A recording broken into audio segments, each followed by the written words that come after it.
Thank you. Colin Allred of Texas.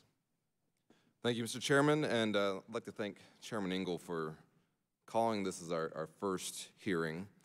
I am deeply concerned with the results of our involvement in Yemen. I'm also cognizant of our regional relationships there and their importance for us and our mission and our ongoing mission against AQAP there. I think that we are here today to discuss this region, certainly, but also to talk about the role of Congress in our foreign policy. We have seen, I think, a number of steps by past Congresses to cede some of that authority. And I think that it's important that we exercise our constitutional duties to oversee what's going on and how U.S. involvement is playing out around the world. And so that's why I think it's so important that we're here today.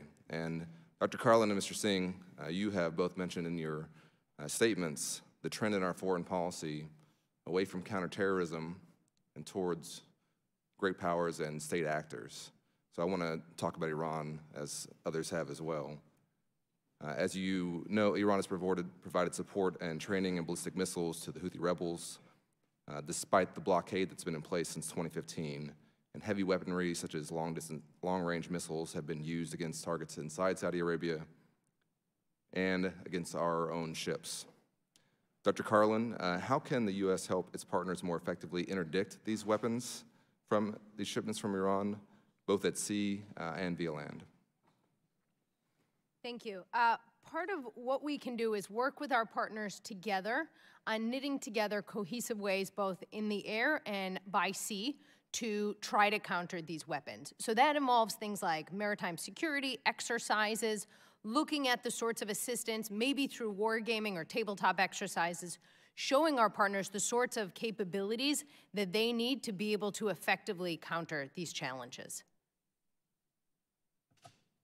Thank you. And are there any additional sanctions or measures that could be taken by the Department of Treasury to contain Iran's ability to use front companies or individuals to traffic arms to the Houthi rebels? And where are the pressure points that we can assert that pressure with the Houthis? To Mr. Singh. You know, I tend to think, going back to what Mr. Hardin said about the fact that it's really the Houthis in control of that Hodeidah port through which not just humanitarian assistance and food and so forth passes, but also presumably some weapons. We would like to see, I think, much more international pressure on the Houthis. So far, there's been a lot of conversation about the Saudis and Emiratis. A lot of those concerns are justified and valid, I think. But we've seen far less conversation about the role that the Houthis are playing, both in sort of the importation of weapons and the suffering that's taking place. I'd like to see more action on that front. I think we should be recruiting our allies elsewhere in the world, especially Europe, to join us in that, as well as to join us in that interdiction mission. And I think I'd like to see the focus of our conversations about Iran with those allies be that sort of issue, rather than, say, the nuclear agreement and so on and so forth. Mr. Sullivan, you've spoken some about the steps we need to take to counter Iranian influence. Can you expound upon that and how we can use our Arab allies in the region to counter that?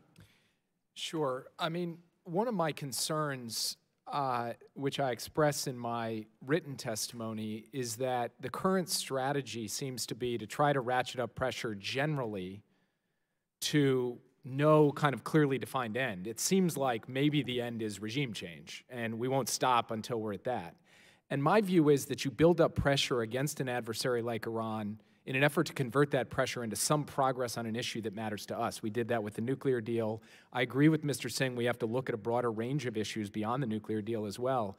But my biggest concern about what the administration is doing right now is that it seems to just be pressure for pressure's sake, not pressure to actually try to produce practical change on the ground in the region. So, for example, you asked the question about authorities. I do think that if we dedicated some resources at Treasury to specifically tracking the means by which these weapons are transferred and ultimately delivered, Mr. Singh mentioned that it's not just sea, it's by a land route as well, that we would be in the position to be able to put some curbs on that, both through intelligence-led operations, but also through the application of financial sanctions. My concern is that instead we're just taking a very broad-based approach with the hope of kind of crashing the regime, and I think that is, A, not in keeping with U.S. policy, but B, and more importantly, it is prohibiting us from focusing on trying to shape Iran's behavior on more targeted bases like their support for the Houthis. Thank you, Mr. Chairman. Yield back.